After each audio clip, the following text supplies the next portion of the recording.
Welcome to all of you. इस lecture पे हम लोग न्यूक्लियस के बारे में डिस्कस करेंगे। ओके, तो सबसे पहले देखते हैं न्यूक्लियस को किसने डिस्कवर किया था। न्यूक्लियस को रॉबर्ट ब्राउन ने 1831 में डिस्कवर किया था। ओके, न्यूक्लियस सेल के सबसे लार्जेस्ट ऑर्गेनेल होते हैं। ठीक है, ये ऑर्गेनेल क्या होते हैं? ऑर्गेनेल स्मॉल ऑर्गन को ऑर्गेनेल बोलते हैं। ठीक है ना, क्या समझ में आया? न्यूक्लियस सेल का सबसे लार्जेस्ट ऑर्गेनेल होता है और ऑर्गेनेल स्मॉल ऑर्गन को कहते हैं। Okay, nucleus membrane bound organelle होते हैं। ये मेम्ब्रेन बाउंड ऑर्गेनेल, ये ऑर्गेन क्या होते हैं? वो ऑर्गेनेल, ठीक है, जो मेम्ब्रेन से कवर होते हैं उसको क्या कहते हैं? मेम्ब्रेन बाउंड ऑर्गेनेल होते हैं। ठीक है, तो जैसे ये हमारी सेल है। ओके, सेल में हम देख लें ये क्या है? ये न्यूक्लियस है। ये क्या है? ये हमारा स्ट्रक्चर न्यूक्लियस है। ठीक है, तो ये हमारा स्ट्रक्चर न्यूक्लियस का है। तो हम देख रहे हैं न्यूक्लियस है, न्यूक्लियस के चारों तरफ ये मेम्ब्रेन है कि नहीं? ये मेम्ब्रेन दिख नहीं कि नहीं? डबल मेम्ब्रेन है कि नहीं? ये देखिए मेम्ब्रेन है ना, इस मेम्ब्रेन को क्या बोलते हैं? न्यूक्लियर मेम्ब्रेन बोलते हैं। तो इसलिए न्यूक्लियस को हम क्या करेंगे? न्यूक्लियस क्या है? मेम्ब्रेन बाउंड ऑर्गेनेल होता है। जैसे एग्जाम्पल के लिए, जैसे मान लीजिए कोई इंडस्ट्री, कोई फैक्ट्री है, उसके चारों तरफ से वॉल है और वो पैक है चारों तरफ से।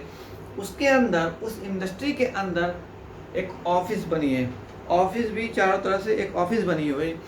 तो ये न्यूक्लियस जो है मेम्ब्रेन बाउंड ऑर्गेनेल उसी तरह से होता है। जैसे इंडस्ट्री चारों तरफ से पैक है, ठीक है, उसमें तो वो क्या हो गई? सेल हो गई इंडस्ट्री। ठीक है, उसमें फिर इंडस्ट्री में एक ऑफिस होती है। ठीक है, ऑफिस जब बनी होती है वो भी चारों तरफ वॉल से पैक होती है ना, तो उसमें क्या हो गया? न्यूक्लियस क्या है? ऑफिस हो गई। ये न्यूक्लियर मेम्ब्रेन से कवर होती है, इसलिए मेम्ब्रेन बाउंड ऑर्गेनेल बोलते हैं। ओके, न्यूक्लियस जो है ये एक लीडर की तरह काम करता है सेल में। अच्छा, ये सेल में लीडर की तरह क्यों काम करता है? क्योंकि न्यूक्लियस के अंदर क्या होता है हम जानते हैं, क्रोमैटिन होता है। क्रोमैटिन में डीएनए होता है।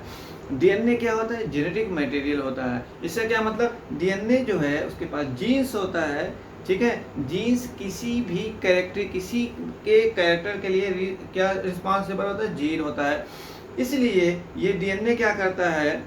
ये जीन मतलब जो है अपनी इंफॉर्मेशन प्रोवाइड करता है। सेल के जितने भी स्ट्रक्चर होते हैं उनको इंफॉर्मेशन प्रोवाइड करता है। तो कहने का मतलब न्यूक्लियस ही एक ऐसा सेल के अंदर स्ट्रक्चर है जो लीडर की तरह काम करता है, जो सेल के अलग अलग जो डिफरेंट पार्ट होते हैं उसको इंस्ट्रक्शन देता है कि आपको ये काम करना है। आपको जैसे माइटोकॉन्ड्रिया, उनसे बोला आपको एनर्जी जनरेट करना है। राइबोसोम है, प्रोक्सिसोम, सबका काम कौन करवा, कौन डायरेक्शन देता है? न्यूक्लियस डायरेक्शन देता है। क्यों देता है? क्योंकि न्यूक्लियस के अंदर डीएनए होता है। डीएनए क्या है? जेनेटिक मटेरियल होती है। ठीक है ना, तो इस तरीके से हमने देखा कि सेल का अगर कोई पूछे कि सेल का लीडर कौन होता है, तो सेल का लीडर हमारा कौन होता है? न्यूक्लियस होता है। तो इस बेसिस पे हम कह सकते हैं कि न्यूक्लियस सेल की एक्टिविटी को कंट्रोल करता है। सेल के अंदर जितनी भी एक्टिविटी होती है कौन कंट्रोल करता है? न्यूक्लियस करता है। जबकि सेल के अंदर बहुत सारे ऑर्गन, बहुत सारे पार्ट होते हैं। ठीक है ना। ओके, तो हम लोग ये समझ लिए कि न्यूक्लियस क्या होता है? एक लीडर की तरह कार्य करता है। न्यूक्लियस क्या करता है? सेल को कंट्रोल करता है। ओके, ओके, फिर उसके बाद न्यूक्लियस के अब हम लोग स्ट्रक्चर के बारे में डिस्कस करेंगे कि न्यूक्लियस का स्ट्रक्चर कैसा होता है। ठीक है, ये तो हमारी सेल है। ये जो स्ट्रक्चर जो दिख रहा है, ये कंप्लीट स्ट्रक्चर, ये किसका स्ट्रक्चर है? ये न्यूक्लियस है। ठीक है ना, तो न्यूक्लियस का हम एक एक स्ट्रक्चर देखेंगे, उसके बाद एक एक स्ट्रक्चर को हम डिटेल में डिस्कस करेंगे। देखते हैं। ठीक है, न्यूक्लियस का सबसे पहला स्ट्रक्चर देखते हैं, न्यूक्लियर मेम्ब्रेन। पहला स्ट्रक्चर न्यूक्लियस से क्या हम लोग देख रहे हैं? Nuclear membrane. ये न्यूक्लियर मेम्ब्रेन कहाँ पे? ये जो दिख रहा है ना, ये जो दिख रहा है, ये क्या है? Nuclear membrane. अच्छा, न्यूक्लियर मेम्ब्रेन को न्यूक्लियर इनवेलप भी बोलते हैं। क्या बोलते हैं? न्यूक्लियर मेम्ब्रेन को न्यूक्लियर इन्वेलप भी बोलते हैं। ठीक है, ये न्यूक्लियर मेम्ब्रेन जो है दो मेम्ब्रेन की बनी होती है। सबसे पहले जानना ये जरूरी है कि हम लोग न्यूक्लियर मेम्ब्रेन के बारे में डिस्कस कर रहे हैं। न्यूक्लियर मेम्ब्रेन किसका स्ट्रक्चर होता है? न्यूक्लियस का होता है। तो न्यूक्लियर मेम्ब्रेन को न्यूक्लियर इन्वेलप भी बोलते हैं, और न्यूक्लियर मेम्ब्रेन दो मेम्ब्रेन की बनी होती है। देखते हैं वो दो मेम्ब्रेन कौन है। देखिए, ये देखिए एक मेम्ब्रेन ये एक मेम्ब्रेन ये हो गई न्यूक्लियर मेम्ब्रेन, ठीक है ना। ये देखिए कंप्लीट क्या है? न्यूक्लियस है, ठीक है ना। तो हम लोग न्यूक्लियर, ये कंप्लीट न्यूक्लियस की स्ट्रक्चर हो गया, ठीक है। ठीक है, तो हम लोग क्या डिस्कस कर रहे हैं? न्यूक्लियर मेम्ब्रेन का। तो न्यूक्लियर मेम्ब्रेन कितनी मेम्ब्रेन की बनी होती है? डबल मेम्ब्रेन की बनी होती है। तो ये देख रहे हैं, ये एक मेम्ब्रेन, ये आउटर, ये मेम्ब्रेन क्या होगी? नंबर एक आउटर मेम्ब्रेन, ठीक है ना, आउटर मेम्ब्रेन। क्योंकि ये न्यूक्लियस की सबसे बाहरी मेम्ब्रेन है, इसलिए इसको क्या बोलेंगे? आउटर मेम्ब्रेन, ठीक है ना। आउटर न्यूक्लियर मेम्ब्रेन ये हो गई। ये जो है न्यूक्लियस के अंदर मेम्ब्रेन है, इसलिए इसको बोलेंगे इनर न्यूक्लियर मेम्ब्रेन, ठीक है ना। तो हमने क्या देखा? न्यूक्लियर मेम्ब्रेन को हम लोग न्यूक्लियर इन्वेलप भी बोलते हैं। न्यूक्लियर मेम्ब्रेन दो लेयर के, दो मेम्ब्रेन की बनी होती है। एक आउटर न्यूक्लियर मेम्ब्रेन हो गया, एक इनर न्यूक्लियर मेम्ब्रेन हो गया। अच्छा, जैसे ये सेल है, ये सेल है, सेल के सबसे बाहरी, सबसे आउटर लेयर कौन है? Cell membrane. सेल मेम्ब्रेन किसकी बनी होती है? फॉस्फोलिपिड प्रोटीन की बनी होती है। उसी तरीके से जैसे सेल मेम्ब्रेन फॉस्फोलिपिड और प्रोटीन की बनी होती है, उसी तरीके से न्यूक्लियर मेम्ब्रेन भी फॉस्फोलिपिड और प्रोटीन की बनी होती है, ठीक है ना। न्यूक्लियर मेम्ब्रेन भी मेम्ब्रेन है और सेल मेम्ब्रेन भी मेम्ब्रेन है। डिफरेंट ये है हो गया। तो न्यूक्लियर मेम्ब्रेन क्या बोलते हैं? न्यूक्लियर मेम्ब्रेन किसको की कवर की हुई है? किसको? न्यूक्लियस को कवर की हुई है, न्यूक्लियर को इनक्लोज की हुई है, ठीक है। हम देख रहे हैं न्यूक्लियर मेम्ब्रेन किसको इनक्लोज की है? न्यूक्लियर को इनक्लोज की है। मतलब इनक्लोज मतलब कवर करना, ढकना, सराउंडिंग करना। तो न्यूक्लियर मेम्ब्रेन किसको कवर की है? न्यूक्लियस को कवर की है। जबकि सेल मेम्ब्रेन किसको? साइटोप्लाज्म को कवर की है, क्योंकि ये जानते हैं साइटोप्लाज्म को कवर की है। तो ये चीज हम लोग समझे। अच्छा, न्यूक्लियर मेम्ब्रेन, जो न्यूक्लियर मेम्ब्रेन दो मेम्ब्रेन हो गया, न्यूक्लियर आउटर मेम्ब्रेन, न्यूक्लियर जो है इनर मेम्ब्रेन, दो मेम्ब्रेन हो गया। अच्छा, आउटर जो मेम्ब्रेन और इनर मेम्ब्रेन, ये आउटर मेम्ब्रेन हो गई, ये इनर मेम्ब्रेन होगी। इन दोनों के बीच में जो स्पेस है, ये वाली स्पेस, ये स्पेस, ये खाली जगह जो है, तो उसको क्या बोलेंगे? Perinuclear space. आउटर मेम्ब्रेन और इनर, आउटर न्यूक्लियर मेम्ब्रेन और इनर न्यूक्लियर, ये आउटर न्यूक्लियर मेम्ब्रेन और ये inner nuclear membrane, outer and inner nuclear membrane के बीच में जो स्पेस होता है, ये वाला स्पेस, जो जगह, उसको क्या बोलेंगे? पेरी न्यूक्लियर स्पेस, ठीक है ना। तो हम कह सकते हैं the space between outer nuclear membrane and inner nuclear membrane is known as perinuclear space. Okay, अब हम लोग देखते हैं न्यूक्लियर मेम्ब्रेन में क्या होते हैं। न्यूक्लियर मेम्ब्रेन में पोर होते हैं। पोर मतलब सुराख होते हैं। पोर को होल कहते हैं, सुराख भी कहते हैं, ठीक है ना। देखते हैं न्यूक्लियर मेम्ब्रेन में पोर कहाँ पे है। देख रहे हैं ना, ये आउटर मेम्ब्रेन है, देख रहे हैं यहाँ पे पोर दिख रहा है कि नहीं? देखिए, पोर मतलब छेद है कि नहीं? पोर है कि नहीं? यहाँ पे भी देख सकते हैं आउटर मेम्ब्रेन में पोर है कि नहीं? पोर मतलब सुराख या होल। यहाँ भी देख सकते हैं पोर है, यहाँ भी देख सकते हैं। हमने आउटर मेम्ब्रेन में पोर देखा, इनर मेम्ब्रेन भी पोर होते हैं। देखिए यहाँ पोर है ना, दिख रहा है ना, ये पोर है, यहाँ भी पोर है, यहाँ भी पोर है, ठीक है, यहाँ भी पोर है। अच्छा, ये पोर क्यों होता है? क्योंकि ये देखिए क्या हमारा साइटोप्लाज्म है, ये क्या है? साइटोप्लाज्म है, ठीक है ना।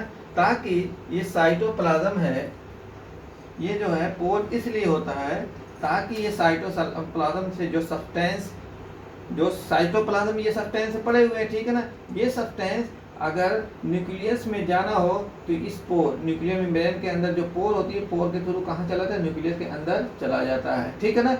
ठीक है, यहाँ भी देख सकते हैं ये सब्सटेंस है, फिर इसके बाद ये न्यूक्लियर मेम्ब्रेन में पोर है, जो है पोर के थ्रू ये कहाँ चला गया? सब्सटेंस न्यूक्लियस के अंदर सब्सटेंस। तो हम कह सकते हैं nuclear pore is used for exchange of the substance between the cytoplasm and nucleus, ठीक है। अगर मान लीजिए कोई सब्सटेंस कहाँ पे पड़ा हुआ है? यहाँ पे है, कहाँ पे? न्यूक्लियस के अंदर है। अगर वो साइटोप्लाज्म में जाना चाहता तो ये न्यूक्लियर पोर के थ्रू कहाँ चला जाएगा? साइटोप्लाज्म में। मतलब साइटोप्लाज्म से इस न्यूक्लियर में जो पोर होता है उसको उस पोर के थ्रू साइटोप्लाज्म जो सब्सटेंस कहाँ जाता है न्यूक्लियस में, फिर न्यूक्लियस से जो सब्सटेंस आना चाहते हैं साइटोप्लाज्म में तो वो न्यूक्लियर पोर के थ्रू साइटोप्लाज्म में भी आ सकते हैं। तो इस पोर का यूज यही है कि जो भी सब्सटेंस साइटोप्लाज्म से न्यूक्लियस में जाना चाहते हैं तो न्यूक्लियर जो पोर होता है इस न्यूक्लियर पोर के थ्रू साइटोप्लाज्म में चले गए, और न्यूक्लियर पोर के थ्रू कहाँ चले गए, न्यूक्लियस में चले गए, और फिर न्यूक्लियस से सब्सटेंस आसानी से न्यूक्लियर पोर के थ्रू कहाँ चले जाएंगे, साइटोप्लाज्म। ये पोर का क्या नाम है, ये पोर जो दिख रहा है क्या नाम है, न्यूक्लियर पोर। तो हमने देखा इस तरीके से हमने न्यूक्लियर में पहला ही जो स्ट्रक्चर हमने डिस्कस किया है न्यूक्लियस का, सबसे पहले स्ट्रक्चर हमने न्यूक्लियर मेम्ब्रेन का किया। न्यूक्लियर मेम्ब्रेन कितनी लेयर की बनी होती है, 2 लेयर, एक आउटर लेयर हो गई और दूसरी क्या हो जाएगी, इनर लेयर हो गई। फिर उसके बाद हमने देखा न्यूक्लियर मेम्ब्रेन किसकी बनी होती है, फॉस्फोलिपिड और प्रोटीन, जिस तरीके से सेल मेम्ब्रेन बनी होती है। फिर हम लोगों ने देखा कि क्या बोलते हैं न्यूक्लियर मेम्ब्रेन किसको कवर करती है, किसको ढकती है, किसको सराउंड करती है, न्यूक्लियस को, जबकि सेल मेम्ब्रेन किसको, साइटोप्लाज्म को। ओके, फिर उसके बाद हम लोग देखते हैं न्यूक्लियर मेम्ब्रेन में क्या पोर है, देख रहे हैं यहाँ पे, ये देखिए पोर, पोर मतलब होल, सुराख, उसको क्या बोले, न्यूक्लियर पोर। ये देखिए होल है, ये पोर है, ये पोर है, सब पोर होते हैं। तो ये पोर किस लिए होते हैं, ताकि सब्सटेंस जो है आसानी से साइटोप्लाज्म से इस न्यूक्लियर पोर के थ्रू न्यूक्लियस में चले जाए, और न्यूक्लियस से जो सब्सटेंस आसानी से न्यूक्लियर पोर के थ्रू कहाँ पे चले जाए, साइटोप्लाज्म में चले जाए।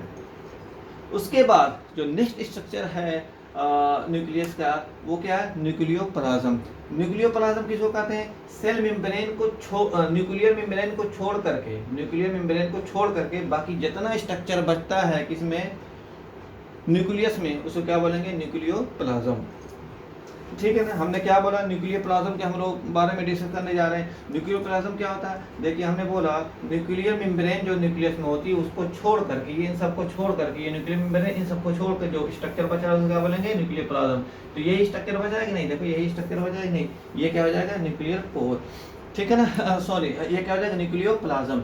न्यूक्लियोप्लाज्म देखिए ये स्ट्रक्चर क्या हो जाएगा, न्यूक्लियोप्लाज्म हो जाएगा। तो न्यूक्लियोप्लाज्म क्या होता है, एक जेल लाइक फ्लूइड होता है, जैसे जेल होता है ना, जेल की तरह एक फ्लूइड होता है। क्या होता है, न्यूक्लियोप्लाज्म जेल की तरह एक फ्लूइड होता है। जैसे हमने सेल में हमने क्या डिस्कस किया, ये साइटोप्लाज्म है ना, ये साइटोप्लाज्म है। साइटोप्लाज्म क्या था, एक जेल की तरह, एक जेल लाइक फ्लूइड होता था ना, उसी तरीके से न्यूक्लियोप्लाज्म है। न्यूक्लियोप्लाज्म और साइटोप्लाज्म लगभग ऑलमोस्ट सेम है। डिफरेंट ये है कि साइटोप्लाज्म कहाँ पे होता है, न्यूक्लियस और सेल मेम्ब्रेन के बीच में होता है, जबकि न्यूक्लियोप्लाज्म न्यूक्लियस के अंदर होता है। ठीक है ना, क्योंकि हम देख रहे हैं साइटोप्लाज्म भी जेल की तरह फ्लूइड होता है, उसी तरीके से न्यूक्लियोप्लाज्म भी जेल की तरह फ्लूइड होता है। डिफरेंट ये होता है, न्यूक्लियोप्लाज्म न्यूक्लियस के अंदर प्रेजेंट होता है, जबकि साइटोप्लाज्म कहाँ पे होता है, सेल मेम्ब्रेन और न्यूक्लियस के बीच में होता है। ठीक है ना, ओके, अब देखते हैं न्यूक्लियस में क्या बोलते हैं, न्यूक्लियोप्लाज्म में कौन कौन से स्ट्रक्चर होते हैं, यही न्यूक्लियोप्लाज्म है ना, यही न्यूक्लियोप्लाज्म है ना। इसमें देखते हैं कौन कौन सा स्ट्रक्चर है। ये देख रहे हैं, ये जो थ्रेड लाइक स्ट्रक्चर, ये ब्लू कलर दिख रहा है ना, ये क्या है, थ्रेड लाइक स्ट्रक्चर होता है। Thread like structure, thread like तो इससे बेहतर कह सकते हैं कि tangle thread like structure. Tangle nucleoplasm क्या होता है, न्यूक्लियोप्लाज्म क्या होता है, एक थिक फ्लूइड होता है, एक जेल लाइक फ्लूइड होता है या थिक फ्लूइड होता है। उसके अंदर न्यूक्लियोप्लाज्म के अंदर क्या होता है, ये जो टैंगल थ्रेड लाइक स्ट्रक्चर, मतलब उलझे हुए थ्रेड की तरह, उलझे हुए धागे की तरह स्ट्रक्चर होते हैं। कहाँ पे प्रेजेंट होते हैं, न्यूक्लियोप्लाज्म में। ये जो दिख रहा है ना, ये क्या है, धागे है, ये क्या है, थ्रेड है, ये धागा, लेकिन ये सीधा नहीं है ना, इस तरीके से नहीं है ना, जैसे धागा सीधा होता है ना, इस तरीके से नहीं है ना, इस तरीके से सीधा नहीं है ना, इस तरीके से नहीं है ना, इस तरीके से नहीं है ना, ये क्या है, इंटेंगल है, मतलब उलझा हुआ, इस तरीके से फंसा हुआ, उलझा हुआ, फंसा हुआ स्ट्रक्चर है। तो टैंगल बोलते हैं उलझा हुआ। तो हम कह सकते हैं कि न्यूक्लियोप्लाज्म में एक उलझे हुए धागे की तरह स्ट्रक्चर होता है, जिसे क्या बोलते हैं, क्रोमैटिन। क्या बोलते हैं, क्रोमैटिन। तो ये जो दिख रहा है ये क्या है, क्रोमैटिन। तो क्रोमैटिन के बारे में डिस्कस करें, क्रोमैटिन क्या होता है, क्रोमैटिन एक टैंगल थ्रेड लाइक स्ट्रक्चर होते हैं। मतलब इसे क्या होगा, क्रोमैटिन एक उलझे हुए धागे की तरह स्ट्रक्चर होता है। ठीक है, वो कहाँ प्रेजेंट होता है, न्यूक्लियोप्लाज्म के अंदर प्रेजेंट होता है। ओके, क्रोमैटिन किसका बना होता है, डीएनए। क्रोमैटिन के अंदर क्या होता है, डीएनए होता है, और क्या होता है, हिस्टोन प्रोटीन होता है। ठीक है ना, तो ये चीज हो गई। ओके, ये क्रोमैटिन क्या है, जब सेल डिवाइड होने होती है, जब सेल डिवाइड होने होती है, जैसे मान लीजिए ये सेल है, ये क्या है, एक सेल है, ये एक सेल है, ठीक है, ओके, एक सेल है। अब ये एक सेल से फिर ये दो सेल, एक सेल दो सेल, इस तरीके से जब बनती है तो ये क्रोमैटिन डिवीजन के ये एक सेल है, इसको बोलेंगे पेरेंट सेल। ये दो सेल बनी, इन दोनों को क्या बोलेंगे, डॉटर सेल। तो इसको क्या बोलते हैं, सेल डिवीजन। तो सेल डिवीजन के समय ये देखिए, ये जो क्रोमैटिन क्या हो जाएगा, क्रोमोसोम हो जाएगा। It's very important to understand what is the difference between the chromatin and the chromosome. ये हम लोगों को जानना बहुत जरूरी है कि क्रोमोसोम क्या होता है और क्रोमैटिन क्या होता है। देखिए, बहुत लोगों को कॉन्सेप्ट क्लियर नहीं होता है कि ये क्या होता है, क्रोमैटिन या क्रोमोसोम क्या होता है। देखिए, क्रोमैटिन और क्रोमोसोम सेम होता है, ठीक है ना, ठीक है। डिफरेंट ये है, जब सेल डिवाइड होने होती है उस समय क्रोमैटिन कॉन्डेंस हो जाता है, ठीक है ना, कॉन्डेंस होके एक स्ट्रक्चर बनाता है, उसको बोलेंगे क्रोमोसोम, ठीक है ना। लेकिन केवल ओनली सेल डिवीजन के समय क्रोमैटिन क्रोमोसोम हो जाता है, बाकी टाइम क्या रहता है, क्रोमैटिन क्या बोलते हैं, क्रोमैटिन रहता है। क्यों सेल डिवीजन के दरमियान क्रोमोसोम होता है, क्योंकि ये जो जब सेल डिवाइड होने होती है, ये क्रोमैटिन है ना, ये देख रहे उलझे हुए धागे का स्ट्रक्चर है ना, इसका स्ट्रक्चर कैसा होता है, ये क्रोमोसोम, ये क्रोमोसोम हो जाता है, ये क्या हो जाता है, क्रोमोसोम हो जाता है, ठीक है ना। ये है क्रोमोसोम, ये जो ये क्या है, जो थ्रेड उलझे हुए धागे की तरह स्ट्रक्चर है, उसको क्या बोलेंगे, ये क्रोमैटिन। ये क्रोमैटिन जब सेल डिवाइड होने होती है, सेल डिवाइड मतलब कि एक सेल से दो सेल बनी, इस समय ये क्रोमैटिन क्या हो जाएगा, क्रोमोसोम, इस तरीके से स्ट्रक्चर हो जाएगा। तो कुछ नहीं डिफरेंट है क्रोमैटिन क्रोमोसोम में, डिफरेंट यही है कि जब सेल को डिवाइड करने होता है, जब एक सेल से दो तीन सेल बनती है, उस समय क्रोमैटिन अपना शेप, अपना स्ट्रक्चर बदल के क्या हो जाता है, क्रोमोसोम हो जाता है। थ्रेड लाइक स्ट्रक्चर की तरह की जगह कहाँ पर हो जाएगा, इस तरीके का स्ट्रक्चर हो जाएगा, इसको क्रोमोसोम बोलेंगे। अच्छा, क्रोमोसोम किसका बना होता है, क्रोमोसोम में भी डीएनए होता है और हिस्टोन प्रोटीन होता है, ठीक है। कितने पेयर होते हैं ह्यूमन बॉडी में, ह्यूमन बॉडी में एक 23 पेयर होते हैं क्रोमोसोम के, और नंबर में बोले कि कितनी संख्या होती है क्रोमोसोम की, 46 नंबर्स होते हैं क्रोमोसोम के, जबकि पेयर कितने हैं, 23 होते हैं, ठीक है ना। इस तरीके से हमने क्रोमैटिन और क्रोमोसोम को समझा। ये क्रोमैटिन, ये क्रोमोसोम, ये कहाँ पे होते हैं, न्यूक्लियोप्लाज्म में होते हैं। फिर इसके बाद हम लोग नेक्स्ट स्ट्रक्चर जो डिस्कस करने जा रहे हैं, न्यूक्लियोप्लाज्म के अंदर कौन सा स्ट्रक्चर होता है, ये देख रहे हैं, ये क्या है, न्यूक्लियोलस, क्या होता है, न्यूक्लियोलस, ये न्यूक्लियस स्ट्रक्चर होता है। तो हम लोग नेक्स्ट स्ट्रक्चर जो है न्यूक्लियोप्लाज्म का डिस्कस करने जा रहे हैं, वो क्या है, न्यूक्लियोलस। तो ये न्यूक्लियोलस है, तो ये पूरा स्पेस हम दे रहे हैं, ये पूरा स्पेस, ये पूरा हो जाएगा सेल मेम्ब्रेन, तो ये हो जाएगा सेल मेम्ब्रेन नहीं, सॉरी, ये पूरा हो जाएगा क्या, न्यूक्लियर मेम्ब्रेन। तो न्यूक्लियर मेम्ब्रेन को छोड़ के जितना स्पेस होता है न्यूक्लियोप्लाज्म, तो न्यूक्लियोप्लाज्म ये पूरा हो गया। तो न्यूक्लियोप्लाज्म में अभी हमने देखा क्या थे, क्रोमैटिन थे, क्रोमैटिन का हम लोगों ने डिस्कस कर लिया। अब हम लोग डिस्कस करने जा रहे हैं किसका, न्यूक्लियोलस। न्यूक्लियोलस क्या होता है, ये न्यूक्लियस का सबसे बड़ा स्ट्रक्चर होता है। समझ आया कि नहीं समझ आया, न्यूक्लियोलस, न्यूक्लियस का सबसे बड़ा स्ट्रक्चर होता है। अगर कोई पूछे कि nucleus, tell me about the largest structure of the nucleolus, then we will reply that nucleolus is the largest structure of the nucleus, ठीक है ना। और न्यूक्लियोलस, ठीक है, न्यूक्लियोलस क्या होती है, न्यूक्लियस एक ऐसी जगह होती है जहाँ पे राइबोसोमल आरएनए की सिंथेसिस होती है। It's very very important to understand कि न्यूक्लियोलस के अंदर किसकी सिंथेसिस होती है, राइबोसोमल आरएनए की सिंथेसिस होती है। तो हम कह सकते हैं nucleolus is the site where ribosomal RNA synthesis take place. हो गया, इस तरीके से हमने क्या देखा, न्यूक्लियोलस के बारे में भी डिस्कस कर लिया।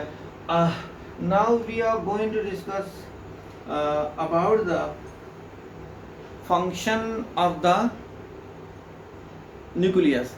न्यूक्लियस का अब हम लोग न्यूक्लियस के फंक्शन के बारे में डिस्कस करेंगे। सबसे पहला फंक्शन देखते हैं न्यूक्लियस क्या होता है। हमने अभी बताया था कि ये न्यूक्लियस है, न्यूक्लियस के अंदर ये न्यूक्लियस हो गया, न्यूक्लियस के अंदर क्रोमैटिन होता है, क्रोमैटिन में क्या होता है, डीएनए और हिस्टोन प्रोटीन होता है। और डीएनए क्या होता है, जेनेटिक मटेरियल होता है, डीएनए में जीन होता है। ये क्या करता है, डीएनए क्या करता है, इंफॉर्मेशन प्रोवाइड करता है। किसको इंफॉर्मेशन प्रोवाइड करता है? जो सेल के अदर पार्ट है उनको इंफॉर्मेशन प्रोवाइड करता है कि आपको ये करना, आपको ये करना, आपको ये करना। तो इस तरीके से न्यूक्लियस का फंक्शन क्या है? न्यूक्लियस का फंक्शन पहले ये हो जाएगा कि न्यूक्लियस एक लीडर की तरह काम करता है। तो हम कह सकते हैं nucleus act as a leader. Okay, ठीक है ना, लीडर की तरह काम करते हैं। फिर हम उसको हम दूसरे शब्द में या दूसरे वर्ड में कह सकते हैं कि nuclear control the all the activity of the cell. मतलब ये हो गया न्यूक्लियस सेल की सभी सेल की जो एक्टिविटी होती है उसको कंट्रोल करता है। ठीक है, दूसरा फंक्शन हम लोग देखते हैं न्यूक्लियस से क्या होता है। हम जानते हैं कि न्यूक्लियस के अंदर न्यूक्लियोप्लाज्म होता है। न्यूक्लियोप्लाज्म के अंदर एक सबसे लार्जेस्ट स्ट्रक्चर होता है, उसको न्यूक्लियोलस बोलते हैं। न्यूक्लियोलस वो जगह होती है जहाँ पे राइबोसोमल आरएनए की सिंथेसिस होती है। तो दूसरा फंक्शन हम लोग कह सकते हैं न्यूक्लियस का कि दूसरा फंक्शन क्या होता है कि न्यूक्लियस क्या करता है कि राइबोसोमल आरएनए की सिंथेसिस करता है। Thank you for watching my video.